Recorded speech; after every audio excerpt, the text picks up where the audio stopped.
Backlogs లేకుండా పోస్టులు వెంటనే గురుకుల అభ్యర్థులకు ప్రభుత్వం వెంటనే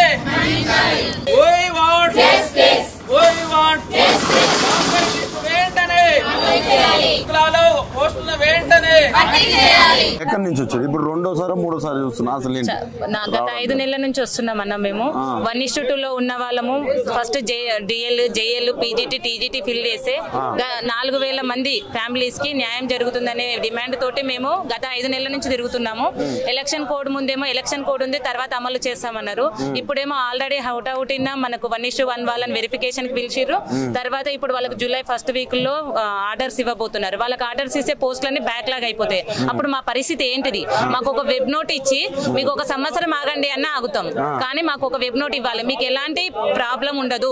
1:1 వాళ్ళది అయిపోయినాక డౌన్ మెరిట్ లిస్ట్ అప్లై చేస్తాము, డిఎల్ నుంచి టీజీటీకి అప్లై చేస్తాము, మీకు జాబ్లు ఇస్తామని ఒక హామీ ఇస్తే మేము ఈ పోరాటం ఆపుతాము. మేము అంటే గతంలో కూడా సీఎం ని కలిసే ప్రయత్నం చేశారు. సీఎం ని కలవడానికి ఇప్పుడు 4వ సారి 5వ సారి వస్తున్నామన్నా.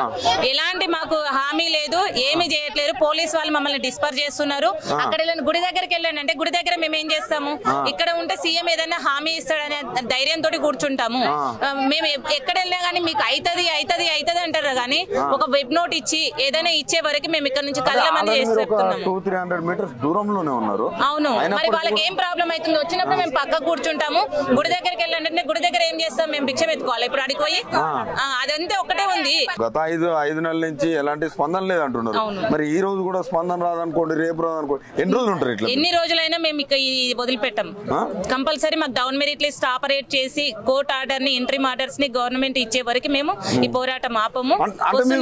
గతంలో ఇక్కడికి తీర్మార్ మల్లన్నని కొంతమందిని కూడా కలిసి ఒక్కరిని కదా, ప్రతి ఎమ్మెల్యేను ఎమ్మెల్సీ వాళ్ళని అందరినీ కలుస్తున్నాం. ప్రతి ఆఫీస్ చుట్టూ తిరుగుతున్నాం.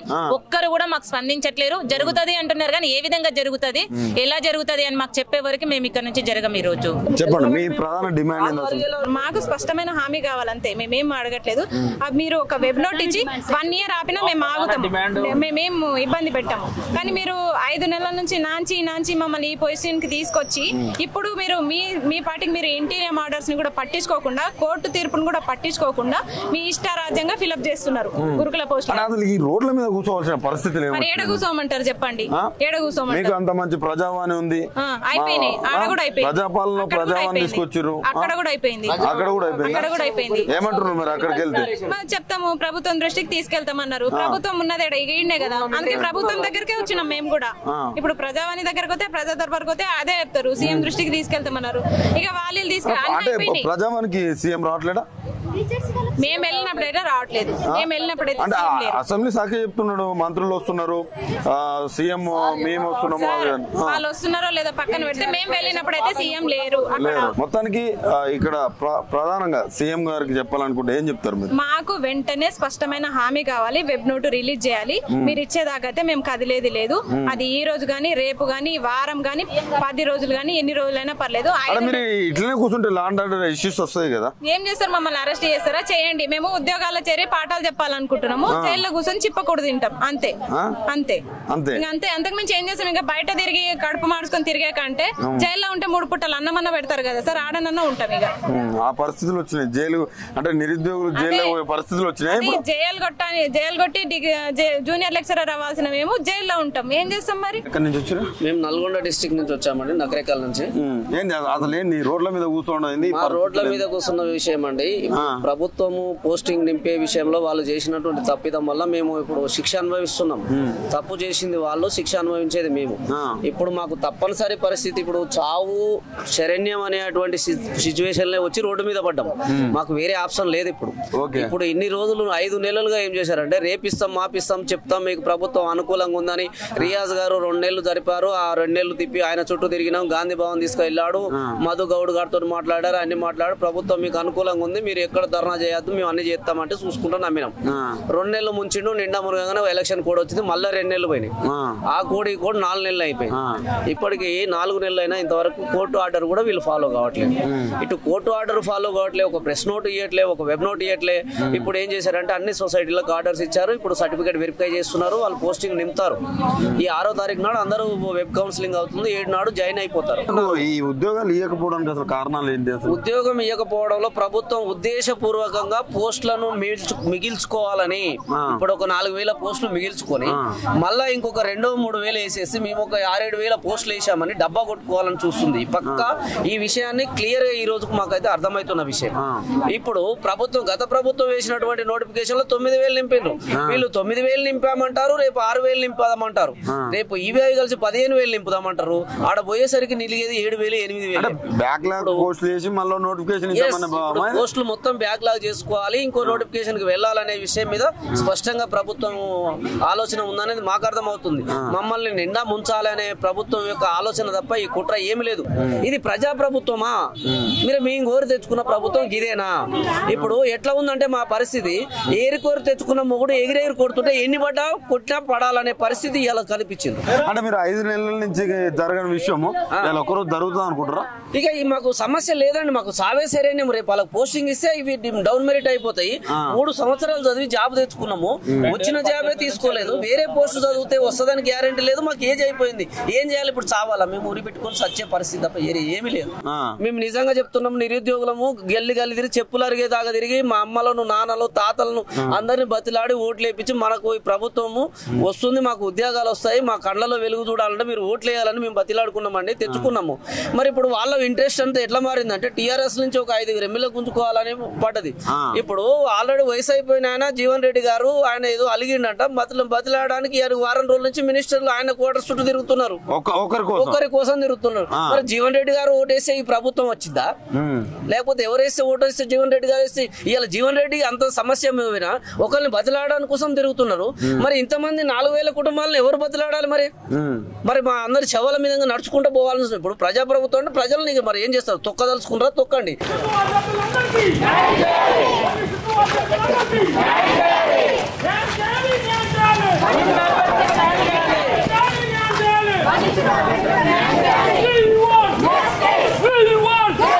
చెప్పండి అసలు ప్రాబ్లం ఏంది? అసలు మేము సీఎం గారికి 100 మీటర్ల దూరంలో ఉన్నామండి, అయినా కూడా మమ్మల్ని శాంతియుతంగా ధర్నాని మమ్మల్ని నిరసన చేయించలేని పరిస్థితి ఉందండి ప్రజెంట్ మనకి. అంటే ఇప్పుడు మీరు ఇంత దూరం ఉన్నామంటున్నారు, ప్రజాపాలన అంటున్నారు, సీఎం కలవలేదా మీ ప్రాబ్లం పైన? మాకు ఇంతవరకు సీఎం గారు దీనిపైన ఏ మాట తీయలేదు, కనీసం ఒక వెబ్ నోట్ ఇవ్వలేదు, దీని గురించి ఒక ప్రెస్ మీడియా తరపు నుంచి ఒక మాట కూడా ఏమీ చెప్పలేదండి. దయచేసి సీఎం గారి నుంచి మేము చెప్తున్నాము, మా బాధ ఒకసారి మేము వెళ్ళబోస్తున్నాము, మా బాధను ఒకసారి పట్టించుకోండి. కనీసము ఒక బిచ్చగాడు ఇంటికి వస్తే కనీసం వాడికి ఉంది లేదు అనేది ఏదో ఒక రెస్పాండ్ ఇస్తాము, కానీ మమ్మల్ని ఇంత బిచ్చగాని కంటే కూడా అద్మానంగా చూసే రోజులు వచ్చినాయి. అంటే ఒక చదువుకున్న వాడికి ఈ రోజు ఒక విలువ లేదండి మన రాష్ట్రంలో. అయితే ఇప్పుడు సీఎం రేవంత్ రెడ్డి ప్రజాపాలన తీసుకొచ్చిన అన్నాడు, కంచెలు బద్దలు కొట్టినా అన్నారు, ప్రజావానికి పోవచ్చు కదా మీరు? ప్రజావానికి పోయినామండి, మేము తిరగని ప్లేస్ లేదు. ధర్నా చౌక్ వెళ్ళాము, ఇందిరా పార్క్ వెళ్ళాము, ఇప్పటికీ ఇది సీఎం గారి ఇంటి ముందు 3వ అండి. 3వసారి అయినా కూడా 3వసారి బిచ్చగాడికి వచ్చిన మనం కనీసం ఉన్నది లేదనేది ఒక రెస్పాన్స్ అనేది ఇస్తాము, కానీ ఈ రోజు మాకు కనీసం ఎలాంటి రెస్పాన్స్ లేదు. కనీసం మాకు రోడ్డు మీదకి కూడా వచ్చే అంత మాకు స్వేచ్ఛ లేదు. ఒక దౌర్భాగ్యకరమైన విషయం ఏంటంటే ఇక్కడ ఉన్న ప్రతి ఒక్క వ్యక్తి ప్రతి ఒక్క ఎమ్మెల్యేను గెలిపించుకోవడానికి తిరిగిన వ్యక్తులమే, కానీ ఎమ్మెల్యేలు మేము చెప్తాము చూస్తాము అని అన్నారు. అంటే ఎమ్మెల్యే గారు వాళ్ళకి చెప్తున్నారో తెలియదు, చెప్పినా మీరు పట్టించుకోవట్లేరు అనే మాకు విషయం తెలియదు. కానీ మేము ప్రతి ఎమ్మెల్యే కోసం తిరిగాము, కానీ మా గురించి మాత్రం ఇంతవరకు పట్టించుకున్నది లేదండి. ఎట్లా అనిపిస్తుంది? మార్పు కావాలన్నారు. మార్పు అంటే మేము మార్పు అంటే ప్రభుత్వంలో మార్పు, మా తలరాతలో మార్పు అనే విధంగా మేము భావించాం. కానీ ఈ ప్రభుత్వంలో మార్పు జరిగింది, వాళ్ళ తలరాతలు వాళ్ళు మార్చుకున్నారు, కానీ మా తలరాతలు మాత్రం అదే విధంగా ఉన్నాయండి. ఇంకా మమ్మల్ని దీనస్థితి మార్పు అంటే మమ్మల్ని ఇంకా దీనస్థితికి దిగదారుతారని ఇంతవరకు మేము ఊహించలేదు.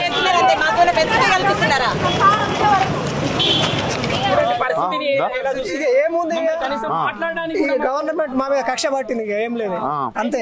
ఇక గుడి దగ్గర పోయి చిప్పలు పట్టుకుంటాం. ఇక మేము పీజీలు పిహెచ్డీలు చేసినాం, నెట్లు సెట్లు అన్ని చేసి ఇక మేము మెడకేసుకొని తిరగాల. మేము ఏం చదవడం లేవు, మంచిగా హాయిగా కూర్చున్నారు, కడుపులో నీళ్ళు కాలకుండా రోడ్ల మీద తిరుగుతారు కార్లలో కూర్చొని. మేమేమో ఇక చెప్పులు అడిగేటట్టు గొంతు పోయేటట్టు మేము అరుచుకొని మేము ఇక మీ దగ్గర అడుకోవాలా? ఇదేనా మీ పాలన? ఏమంటారు మరి 5 నెలల నుంచి కలవడానికి ఏమంటారు? రోడ్ల మీద మోకాళ్ళ మీద కూర్చుంటున్నారు. అన్ని ఏది కూర్చున్నా వానికి ఏం లేదు, ఇక ఉలుకు లేదు పలుకు లేదు.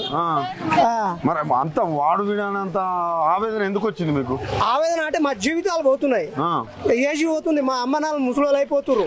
మీరు ఇంకా ఎప్పుడు మీ యొక్క ఫలాలను మేము ఆస్వాదించేది ఎప్పుడు అని వాళ్ళు చెప్తున్నారు. ఏజ్ అయిపోతుంది కదా, ఏజ్ అయిపోయినాక నువ్వు తెస్తే ఏంది తేకపోతే ఏంది, ఏది అవసరం? గత ప్రభుత్వంలో కంచెలు వేసుకున్నారు, ఎవరిని కలవలేదు అది అని అన్నారు కదా. మరి ఈ ప్రభుత్వంలో మీకు కలిసే కంచెలు పోయి బారికేడ్లు వచ్చినాయప్ప. ఏమొచ్చింది ఇక్కడ? కంచెలు పోయినా బారికేడ్లు వచ్చింది. బారిగేట్లు కూడా కాదు, బారిగేట్లు కూడా చాలా దూరంగానే పెట్టిరు. అవి కూడా అది కూడా దూరము.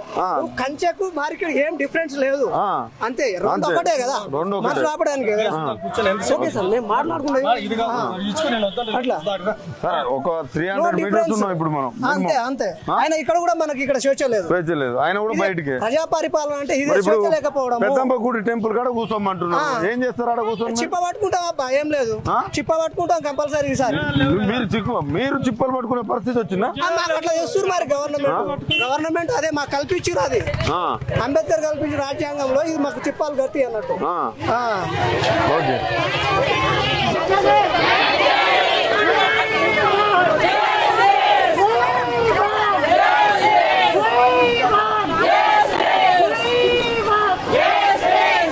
కొంతమంది ఏదైతే గురుకుల యాస్పిరెంట్ 1:2 వాళ్ళందరూ కూడా ఇక్కడ సీఎంకి వినతి పత్రం ఇవ్వడానికి వచ్చారు. అయితే ఆల్రెడీ బార్గేట్ అవతల వైపే ఉన్నారు. ఆ బార్గేట్ ఒక 200-300 మీటర్స్ బయట ఉంది. ఆ తర్వాత ఇప్పుడు దరిదాపుగా వీళ్ళని మరి ఎక్కడికి పంపిస్తున్నారు? మరి ఒక ఎక్కడ ఏ గుడి అంటే ఒక కిలోమీటరు. మరి కంచెలు తీసేసిన అన్న వాళ్ళు కనీసం ఇంట్లోకి రానియకపోయినా ఇంటి బయటనైనా కూర్చొనియాలి. ఒక భిక్షగాన్న ఇంటి బయట కూర్చొని ఇస్తాము, అదేం లేకుండా డైరెక్ట్ తీసుకుపోయి ఎక్కడ మన పెద్దమ్మ టెంపుల్ పక్కన కూర్చోమంటున్నారు. మరి ఇది ఇలా కూర్చోమన్నప్పుడు ఇలాంటి మాటలు వచ్చినప్పుడు అక్కడ వీళ్ళు పోయి ఆడ కూర్చోవాలన్న సందర్భం వచ్చినప్పుడు మరి మీరు ఏం సమాధానం చెప్తారు? ఒక భిక్షగాన్న ఇంటి ముందుకి రానిస్తారు కదా, ఇదంతా ఎట్లా చూస్తారమ్మా మీరు? అంతా ఇదంతా భిక్ష వెతుకోవడానికి కూడా మేము ఇంటి ముందు పనికిరాము అన్నట్ట ఏంది మరి ఇప్పుడు? అంతే కదా, మీరు బార్గేట్ యువతలో ఉన్నాము. అందుకే మేము ఎవరిని ఇబ్బంది పెట్టొద్దని చెప్పేసి బార్గేట్ యువతలనే మా నిరసన మేము శాంతియుతంగానే చేస్తామని చెప్పినాము. శాంతియుతంగా చేస్తామని చెప్పినాక కూడా వీళ్ళు మమ్మల్ని వెలగొట్టే ప్రయత్నం చేస్తారు. వెలగొట్టిరు ఆల్రెడీ. అక్కడ నుంచి మీరు టెంపుల్ కి వెళ్ళండి అని చెప్తున్నారు కదా, టెంపుల్ దగ్గర భిక్షాటన ఎత్తుకోవాలా ఏంది? భిక్షాటన దీక్ష చేస్తాం మరి అక్కడనే చేస్తాం మేము మొత్తం. మరి ఇప్పుడు టెంపుల్ కాంచి మరి అక్కడి నుంచి మరి ఎటు పోతున్నారు మీరు? వాళ్ళే చెప్పాలి ఇక ఎటు పోవాలో. మేము అక్కడనే ఉంటాము, కూర్చోమన్నారా అక్కడనే కూర్చుంటాం, వాళ్ళే చెప్పాలి. మేము ఇక్కడ కూర్చుందామని వచ్చినాము, సీఎం ఎప్పుడో ఒకప్పుడు స్పందిస్తారని వచ్చినాము.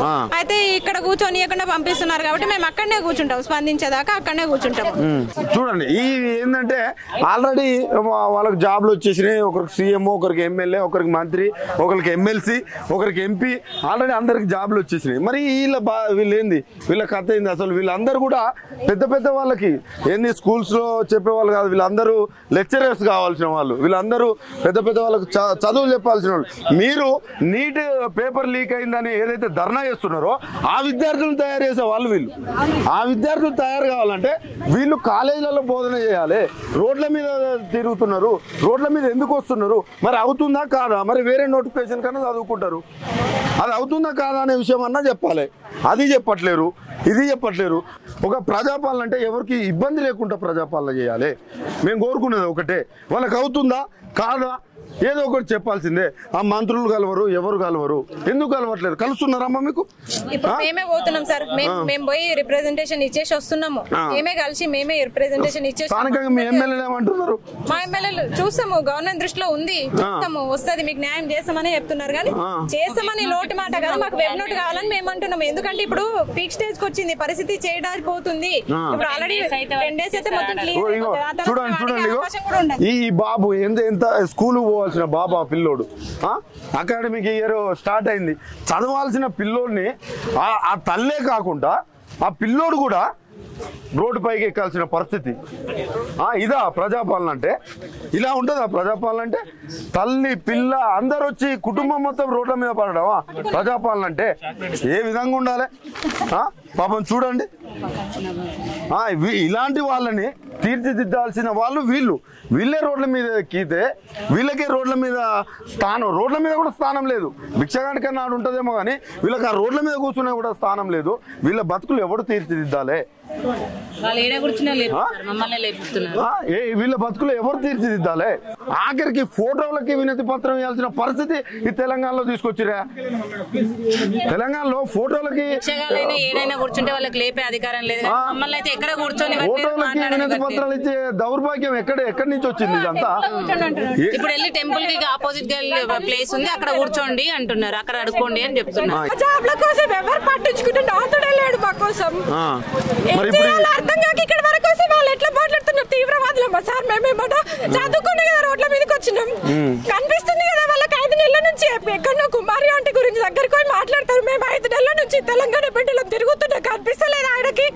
రేవంత్ అన్న నేను మీతోనే ఉంటాను అన్నారు కదా సార్, ఏమైంది సార్ ఇదంతా? ప్రజాపాలన అన్నారు. ఇంతకన్నా మీరు ఏడవద్దు, మీరు ధైర్యంగా ఉండాలి, క్వశ్చన్ చేయాలి. మీరు ఇక్కడి నుంచి లేకపోవచ్చు. 5 నెలల నుంచి తిరుగుతున్నాం సార్, మానసిక క్షోభకి గురవుతున్నాం మేము, అది ఎవరికి పట్టట్లేదు అసలు. ఇప్పుడు వచ్చి రోడ్ల మీద ఉన్నారు, వాళ్ళకి డిస్టర్బెన్స్ అవుతుంది అంటున్నారు. మేము చదువుకున్న వాళ్ళం, ఇక్కడ రోడ్ల మీద ఉంటే వాళ్ళకి కనబడతలేదా సార్? ఇది పబ్లిక్ ఏరియా అంటున్నారు సార్, మేము పబ్లిక్ కాదా సార్? తెలంగాణ బిడ్డలమే కదా సార్, తీవ్రవాదులు మేము కాదు కదా సార్. ఎందుకు అట్లా వెళ్ళండి వెళ్ళండి అని మాట్లాడుతున్నారు? మాకు కూడా ఎక్కడైనా తిరిగే రైట్ ఉంది కదా సార్. ఏం చెప్తారు సీఎంకి? ఏం చెప్తారు? మా సమస్యను పరిష్కారం చేయండి సార్. మేము 1:2లోకి వచ్చినాం, ఇన్ని నెలల నుంచి సఫరింగ్ అవుతున్నాం సార్. మాకు వెబ్ నోట్ రిలీజ్ చేయండి సార్ అఫీషియల్ గా, అదే మేము కోరుకునేది.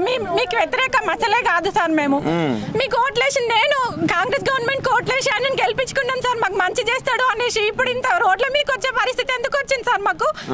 ఇప్పుడు ప్రభుత్వమే తప్పు చేసింది సార్, ఫస్ట్ నుంచి చేసిన తప్పు ప్రభుత్వమే సార్. అది డిసెండింగ్ ఆర్డర్ ఫాలో అయితే మేము ఈ రోడ్ల మీదకి వచ్చే పరిస్థితి రాకపోతున్నాం. వాళ్ళు చేసిన తప్పుకి మేము ఇప్పుడు గురవుతున్నాం సార్. తప్పులు మా మీద రుద్దుతుండ్రు. ఎంత సఫర్ అవుతున్నాం వాళ్ళు, మా ఫ్యామిలీస్ కి, మా పిల్లల్ని కూడా పట్టించుకోకుండా మేము రోడ్ల మీదకి వచ్చినాం సార్. మాకు 10th క్లాస్ 8th క్లాస్ పిల్లలు ఉన్నారు సార్, వాళ్ళని వదిలేసి ఇక్కడికి వచ్చి పిల్లల్ని ఫ్యామిలీని చూసుకునేట వాళ్ళని రోడ్ల మీదకి వచ్చినాం సార్. మేము తీవ్రవాదులు కాదు కదా సార్, ఎందుకు అట్లా నెట్టేస్తున్నారు మమ్మల్ని? వాళ్ళు ఏడుస్తున్నారు సార్, వాళ్ళు ఏడుస్తున్నారు సార్. వాళ్ళతో అనిపించండి, వాళ్ళతో అనిపించండి సార్. ప్రాబ్లం వాళ్ళు ఎదురు, వాళ్ళు చూడండి, వాళ్ళు ఉండే ప్లేస్ కాదు మేడం అంటే లేదు సార్, అందరూ వచ్చిన తర్వాత వెళ్ళిపోతామని అక్కడ అన్నారు. ఇప్పుడు అక్కడ గవర్నమెంట్ ప్లేస్ ఉందా సార్? మరి ఎక్కడ పోవాలి? వాళ్ళు ఏడుస్తున్నారు, వాళ్ళు ఏడుస్తున్నారు సార్, వాళ్ళు ఏడుస్తున్నారు. నేనెందుకు అమ్మ మిమ్మల్ని ఎవరైనా రెచ్చగొట్టానా? ఎవరు రెచ్చగొట్టినా? చెప్పండి. అవును మరి ఆమె ఏడుస్తున్నారు సార్, ఏడుస్తున్నారు. వాళ్ళు ఏడుస్తున్నప్పుడు ఏం చేస్తారు సార్? సార్ మీ ల్యాండ్ ఆర్డర్ కి ఇబ్బంది కాకుండా గేట్ బయట ఉన్నారు వాళ్ళు, అయినప్పుడు కూడా మీరు అక్కడికి నెట్టేస్తున్నారు. అయినా మేము పోతున్నాం. వాళ్ళు ఏడుస్తున్నప్పుడు మేము తీయకపోతే మీడియా తరఫున మేము ఉండేది ఏం లాభం సార్? మేం కదా వాళ్ళ తరఫున ఉండేది, మేం కదా సార్. మమ్మల్ని కూడా మీరు వెళ్ళిపోంటే ఇంక ఎక్కడ న్యాయం ఉంటుంది సార్? ఇక రెచ్చగొట్టినామా మేము? ఎక్కడ వాళ్ళే చెప్తున్నారు సార్. పుణ్యానికి ఇస్తారా సార్? 2 సంవత్సరాలు కష్టపడి మేము ప్రిపేర్ అయితే మా జాబులు మాకు ఇయ్యరా సార్? ఏం ప్రజాపాలన ఇది? ప్రజాపాలన సార్ వచ్చిందంటే మీ సీఎం గారు ఓట్ల కోసం సార్ మరి ఘోరంగా ఇది ఎంత నిరంకుశ పాలన అంటే కళ్ళకి చూపిస్తున్నాము. గురుకుల 1:2 అభ్యర్థులని ఆదుకోండి అని చూపిస్తున్నాము. దేవుడు అనుభవములు పట్టుకపోతున్నామా? తుపాకులు పట్టుకపోతున్నామా? మార్పుల ప్రకారం చూడాలి ఉంటున్నాం అంతే. ఆ మార్పుల ప్రకారం అదే మరి దేవుని గుళ్ళకి ఎందుకు వచ్చారు మీరు? అయితే మేము వెళ్తాము, మేమేం చెయ్యము, ఏది చేసినా మేము బాధ్యత ఉంటా. మీరు టెన్షన్ తీసుకోండి, ఒక 5 నిమిషాలు ఉంటాము. మొత్తానికి మనం చూసినాం ఏదైతే రేవంత్ రెడ్డి గాలికి వదిలేసింది, రాష్ట్రానికి గాలికి వదిలేయడంతో మొత్తం 1:2 గురుకుల విద్యార్థులు మొత్తం గుళ్ళోకి రావడంతో ఆ పెద్దమ్మ తల్లి ఎవరైతే ఉన్నారో కళ్ళల్లోకి పోయి రేవంత్ రెడ్డి కళ్ళు తెరిపియాలని కోరుకుంటున్నారు. ఎక్కడ నన్ను ఉందా? అసలు నేనైతే నా పుట్టిన కాంచి కూడా నేను 1-2 తెలివి అప్పటి నుంచి వస్తుంది కదా, ఆ రోజు నుంచి ఈ రోజు వరకు కూడా గుళ్ళకి పోయి వినతి పత్రాలు ఇవ్వడం అయితే నేను ఎక్కడ చూడలే. ఉమ్మడి ఆంధ్రప్రదేశ్లో చూడలే, తర్వాత తెలంగాణ వచ్చినాక చూడలే, ఇప్పుడు చూడలే. ఇంత ఈ పరిస్థితి ఎందుకు వచ్చింది? తెలంగాణ రాష్ట్రానికి మార్పు కావాలన్నారు, గుళ్ళ పొంటి తిరుగుతున్నారు. ఏంటి అసలు? సీఎం ఏమో సోనియా గాంధీ కాడ ఉంటుంది, ప్రజలేమో రాష్ట్రంలో అల్లకల్లోలం అవుతుంది. ఇక్కడ చూడండి పాపం వాళ్ళు గుళ్ళకి వస్తేనేమో రానియరు. ఈ పరిస్థితులు ఏంటి?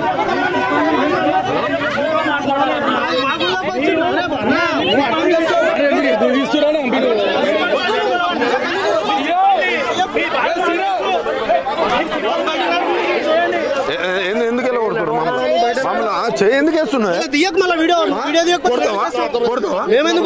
నెట్టేస్తున్నావు మీద అవును పోతున్నాం. ఏ నెట్టేస్తున్నావు?